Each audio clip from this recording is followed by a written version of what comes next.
Welcome to Nashville, Tennessee, and in this video, I'm going to be sharing my ultimate 3-day itinerary in 72 hours. This is going to encompass all of the must-see, must-do, and must-eat food here in Nashville. Let's go. One of the easiest ways to travel to Nashville is by air, and flying into BNA Nashville International Airport is only approximately 15 to 20 minutes from downtown Nashville in the surrounding area. In fact, it is located approximately 8 miles southeast of downtown Nashville, featuring 4 runways, a single terminal with multiple concourses, and numerous domestic and international airlines. Now, besides renting a car and driving, ground transportation options like taxis, rideshare services like Uber and Lyft, shuttle buses, and public transportation using Nashville's MTA bus service are also options. Now, when it comes to staying in Nashville, I'd recommend staying in and around the downtown area, as this is where a majority of the fun things to do are going to be. Some of the best hotels have to be the JW Marriott. This is a luxurious hotel located in the heart of downtown Nashville. It's known for its upscale amenities, stylish design, and convenient location. It's a great choice for both leisure and business travelers, as it is right next to the Music City Center, which is a massive convention center right in the heart of Nashville. Now, for those looking for a pet-friendly option, the One Hotel Nashville is a luxury hotel right in the heart of Nashville, Tennessee, known for its eco-friendly and sustainable design. It's also part of the One Hotel brands and focuses on sustainability and nature-inspired aesthetics. Now, we really enjoyed their rooftop, and this was an awesome place to hang out, have a drink, as well as just enjoy the skyline. It's also situated right in the heart of Nashville, offering some very nice upscale amenities like a spa, fitness center, and farm-to-table dining. Now, we actually ended up staying outside of downtown at the Gaylord Opryland Resort and Convention Center, which is a well-known luxury hotel in Nashville, about 15 to 20 minutes away from downtown. Now, it's known for its beautiful indoor gardens, multiple dining options, and proximity to the Grand Ole Opry, which we will speak about later in this video and itinerary. Now, this hotel is absolutely massive, over 2,800 guest rooms, each designed with comfort and luxury in mind. And there are multiple restaurants, a spa, as well as a state-of-the-art fitness center, both indoor and outdoor pools, including a seasonal water park that is both indoor and outdoors called Soundwaves. Now, this is not included with your stay.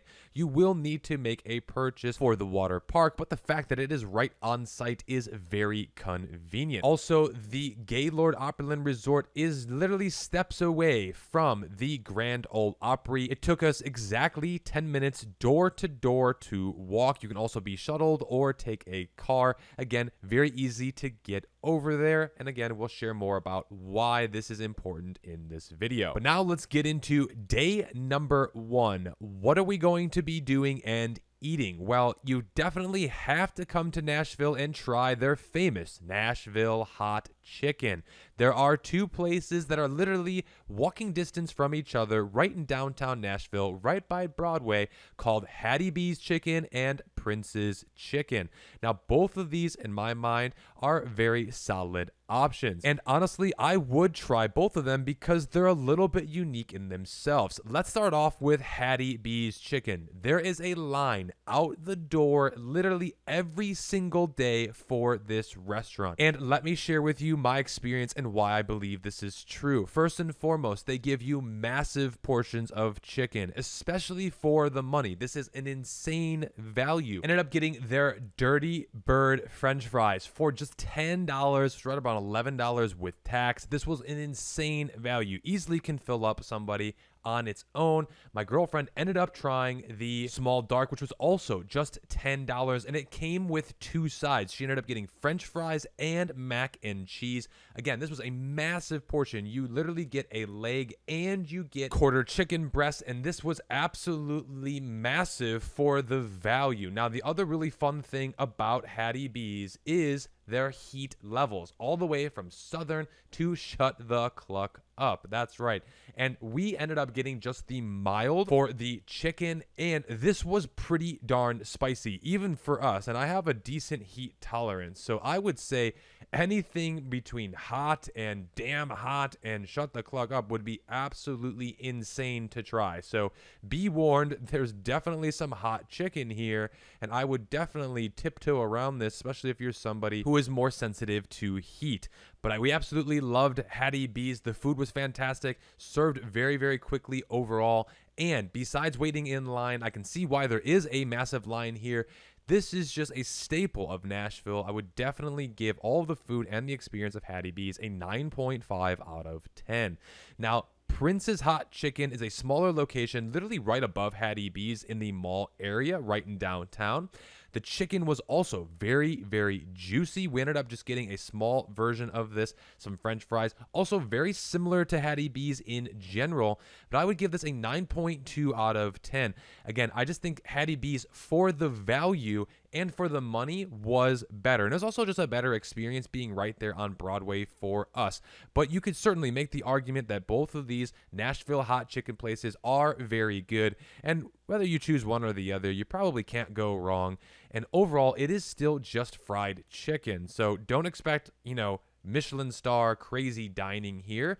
But this is definitely something you're not going to want to miss when you come to Nashville. Definitely check out the hot chicken. And I would say Hattie B's was slightly better in our opinion, but also Prince's Chicken. Between the two, these seem to be the most famous of the Nashville hot chicken places when you visit Nashville. Now, if you want some dessert right in the downtown area, right by Hattie B's and Prince's, is a famous bakery called the Five Daughters Bakery. And they are known for its delicious and innovative desserts, but specifically their 100-layer donuts. These are their signature items, and their 100-layer donut is basically a cross between a croissant and a donut with layers of flaky, buttery dough filled with various creams and jams. Now, we ended up getting the King Kong maple glazed with bacon, as well as their vanilla cream. King Kong was definitely my favorite. Very flavorful, 9.5 out of 10. And also, I really enjoyed the mix between a donut and a croissant.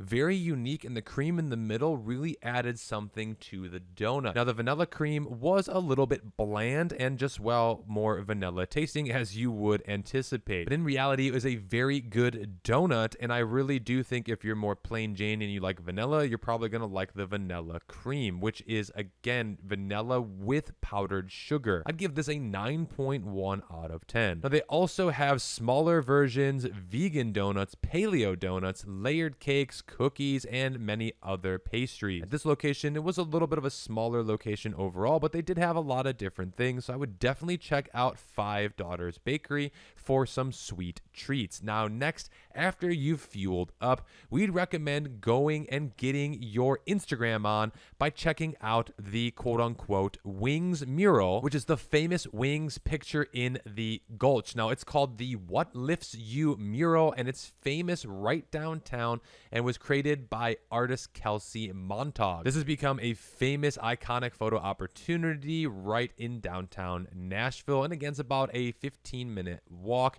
maybe even just 10 minutes directly. And when we went, there was not a huge line of people wanting to take pictures either, which was convenient, but again, we went during the week, during the day, so just something to note. But it does really make a really cool Instagram shot, and definitely something to see and something quick to do if you're in the area. And the whole idea of the artwork, according to the artist, is to have others engage with the art by posing in front of the wings and reflecting on what lifts them up in their lives. So very cool, very inspirational, and definitely something to add to your to-do list. So now, after you've had some fun downtown with the Wings, getting some Instagram content, I would just recommend exploring downtown Broadway. There is so much to see, so many different bars and clubs, and you can do this both during the day and at nighttime. In fact, we ended up going both during the day and at night. Definitely more of a nighttime scene. So for dinner, we recommend having dinner right there, right on Broadway, yet again, at a restaurant called the 1230. 12:30 club. Now, this restaurant is massive. There's actually multiple different things going on in the restaurant, but most people know this restaurant because of its part owner, Justin Timberlake. At this restaurant, there are, like I said, multiple different experiences. You have the Honky Tonk, you have the Supper Club, and you have the Rooftop Terrace. Now, the Rooftop Terrace is beautiful. You can see all of Broadway, all of downtown,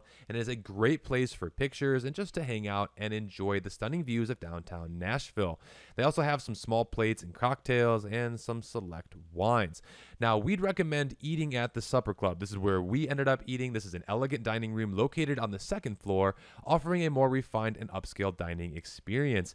Now, what is definitely known here is their prime rib, as well as their steaks and seafood and their appetizers. Now, we ended up getting a variety of different food. Unfortunately, when we were there, the prime rib was sold out, so it really must be that good because we couldn't even get our hands on it. But we ended up getting the skirt steak, which was very, very good, and fries.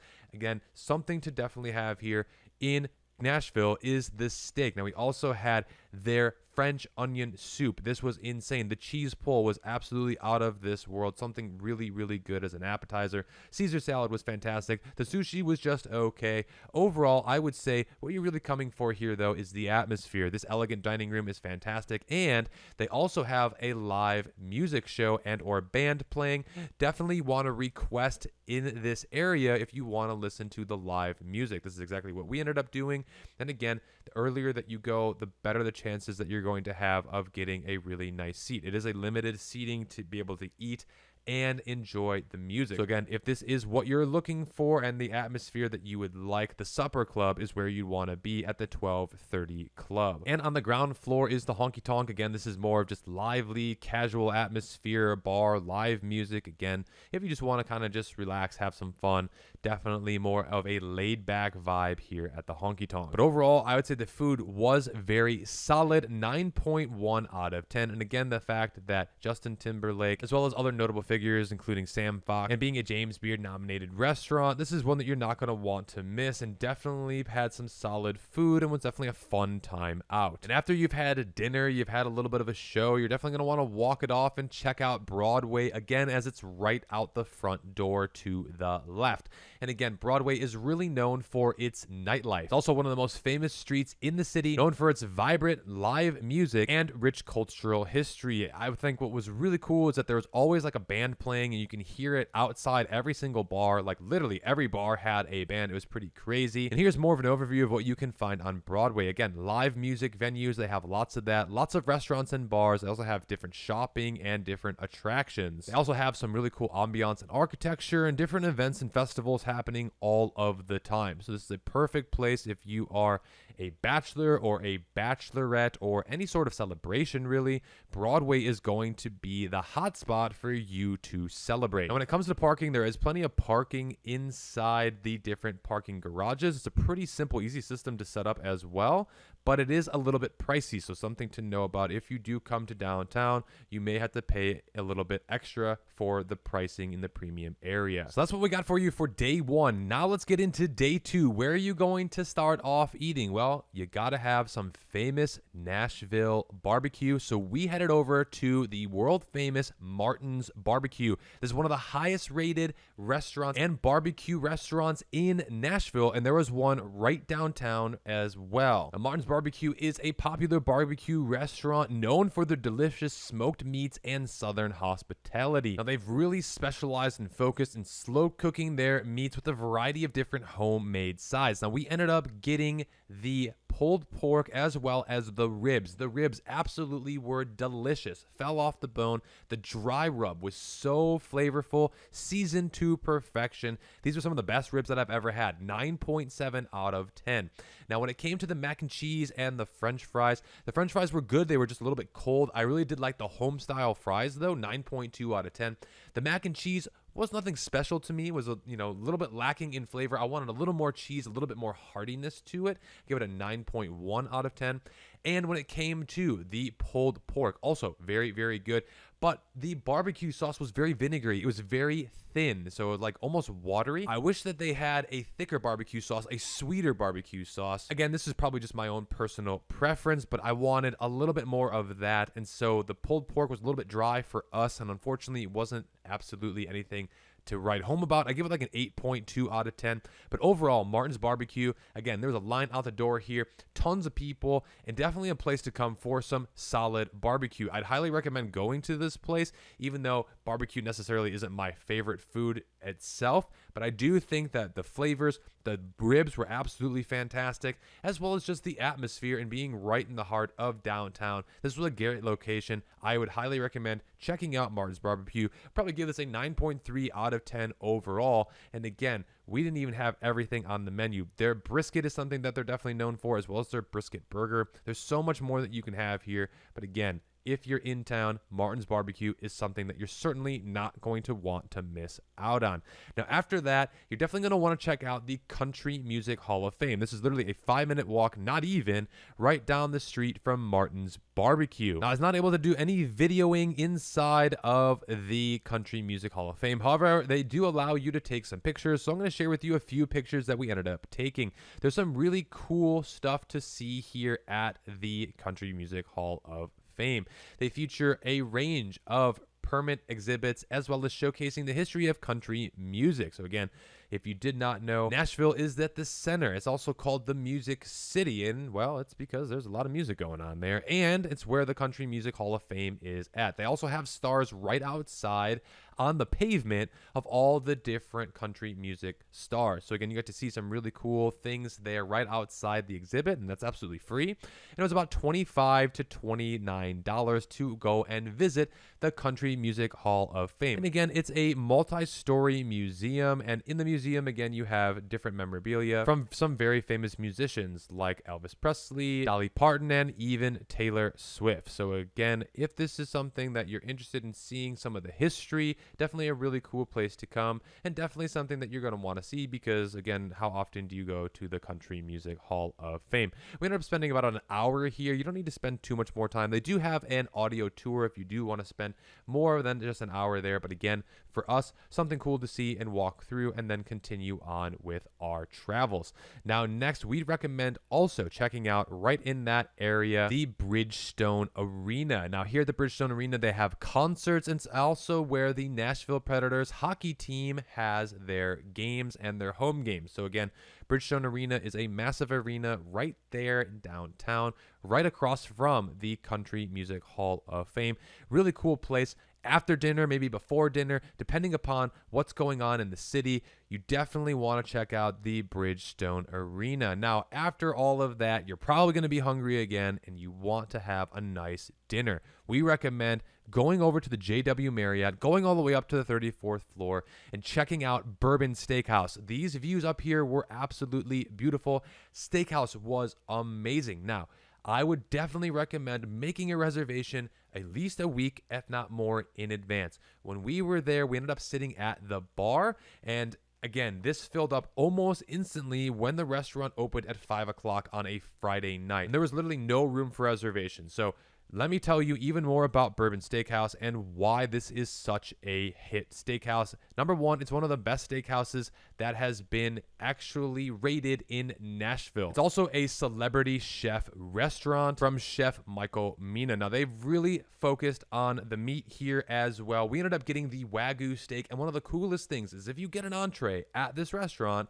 instead of bringing you bread and butter, they bring you a trio of French fries. That's right, 3 different little miniature cups of French fries and 3 different sauces. They had like a jalapeno cheese one, they had an aioli one, then they had a barbecue sauce. You can also ask for ketchup if you'd like to, but again, instead of bread, this was a really fun thing. And what's really cool about these French fries, they cook them in duck fat, so they were fresh right there for you, and they're complimentary if you end up getting an entree. Now, we also ended up getting as an appetizer their classic Caesar salad, very solid, nothing crazy here though in my mind.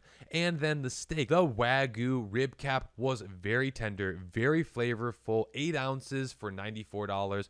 was a solid choice, as well as having some of the potato puree. Very, very good. Definitely recommend this restaurant. 9.5 out of 10. The views are beautiful. And again, this is more of an upscale restaurant. It's definitely not going to be on the cheaper end. But if you're looking for a nice meal, you want to enjoy Nashville, being right there on top of the JW Marriott, very, very good. Highly recommend this place. And again, I'm just saying this from my own personal experience, but it will be definitely a little bit on the pricier side. So that's going to conclude day number 2. Let's move right into day number 3. Brunch, breakfast. Definitely check out a place called White Limozeen. Now, we didn't end up going here, unfortunately. We just ended up having at our hotel, which was the Gaylord Opry, just the breakfast buffet there. But we've heard nothing but good things about the brunch over at the White Limozeen. Now, after you've done either of those, definitely check out the Music City Center. Now, this is definitely more for those who are in business and have conferences. But this is where the largest Bitcoin conference in the world was held in 2024. So naturally, if you do not know, I run a cryptocurrency YouTube channel with almost 500,000 subscribers. So naturally, I was here for a business conference. It was a multi-day event. And again, definitely something to do and see. There's a lot of things that are happening right there at the Music City Center. So it's something for you to definitely check out and spend a good amount of your day. Now for dinner, we're going to go back to the Gaylord Opry. And again, this hotel had a ton of different options, but one of which stood out to us is Old Hickory. Now, unfortunately, we did not end up eating at Old Hickory either, but I did see the menu and I did see the ambiance. It looked very, very fun. It's the fact that it's inside and it has a very beautiful ambiance. Definitely something I would take a look at, especially if you're staying at the hotel that we stayed at, which is the Gaylord Opry. Now, we ended up having dinner at a new, trendier restaurant called Noko. Now, this is an Asian-inspired wood fire restaurant right in Nashville, but it's right outside downtown, so it's not like in the heart of the city. And we started off with their Caesar salad. We had their charred shishito peppers, dumplings, as well as their A5 tabanaki. This is truffle butter, black volcano salt, pink Himalayan salt, and for only $25 an ounce of this Wagyu, especially being A5, this was super fun, cooked on a hot stone, something that you definitely don't want to miss out on. Now, the dumplings also were pretty solid, 9.2 out of 10. Just beef dandashi as well as the chili oil. Not a whole lot of flavor going on there, but very simple and definitely enjoyable. Shishito peppers, again, too, with the sweet soy and creme fraiche, very nice, as well as the kimchi dressing, also very, very good. The best part about our experience at Noko is the wood firedness as well as the ambiance. There was not a table open here, and the pricing was very reasonable. One of the best things that I liked about Nashville is that for a lot of the food, it wasn't super overpriced. Now at Noko, for a sit down and for the quality of food, this was fantastic. So what was my overall review of Noko? I'd give it a 9.5 out of 10. The food was fantastic. The service was fantastic. And I genuinely believe for the money, this was some of the best food that we did have in Nashville. And it's kind of off the beaten path. So it's not like super dress up, nice downtown. You're not right in the heart and the hustle and bustle of Broadway. Again, kind of a fun little option for you and a newer place. And again, this is not super upscale. It's not super downscale. So it's kind of right there in between. We saw people dressing up. We saw some people who are a little bit more casual. Do your research though, and also recommend doing and having a reservation here because this place doesn't have the most seating on the inside. It does have an outside as well, but if you want to sit inside and enjoy the ambiance there, definitely make a reservation in advance. Now, after you've had dinner, you've done your day, you definitely have to end your trip and make sure you don't miss the Grand Ole Opry. Now, for somebody who's not a huge country music fan, I thoroughly enjoyed this show. It's about a 2-hour long show. Tickets can range between all the way in the upper balcony, which is where we were, right around $70 per person. You can spend a couple $100s to sit even closer if you want to in the very front levels. But again, to me, it's more about just being there and the fact that it's live music and it's on radio that's been around for 99 years at the time of this recording. This is super, super cool. And I thought that the music was really, really good. These Grand Ole Opry singers know how to sing. We even had somebody who was on American Idol sing a few songs. And what's really great is that they actually rotate the different musicians. It's basically like a 2-hour long concert with about 5 different or 6 different acts. So, they do 3 or 4 songs, then the next act comes on 3 or 4 songs, and you get a really nice variety, and they sing country music. And again, this is a classic thing to do. The Grand Ole Opry is something I certainly would not miss and would definitely do again if I was in Nashville. And what's great about the Grand Ole Opry, as well as the Gaylord Opry Hotel, is that they're very close to each other. We ended up walking, literally. That's why we ended up staying at this hotel as well. It's because it was very convenient for what we were doing, and we really, truly enjoyed ending our trip at the Grand Ole Opry, something that I think that you're definitely not going to want to miss out. Let me know below in the comments, what else did I miss in Nashville? I'm sure there's many other food and restaurants and other fun things that we missed out on, but in 72 hours, you're looking for the best, the highlights. This, in my opinion, is going to give you a very good start. If you have enjoyed this video, smash up the like button, click the subscribe button, and follow me for more because it's free, so why not? Thanks again for all of your support. More content here on this channel, especially short form content for a lot of these different restaurants. Make sure to check that out. Thanks again for watching. We'll see you in the next videos. Stay tuned.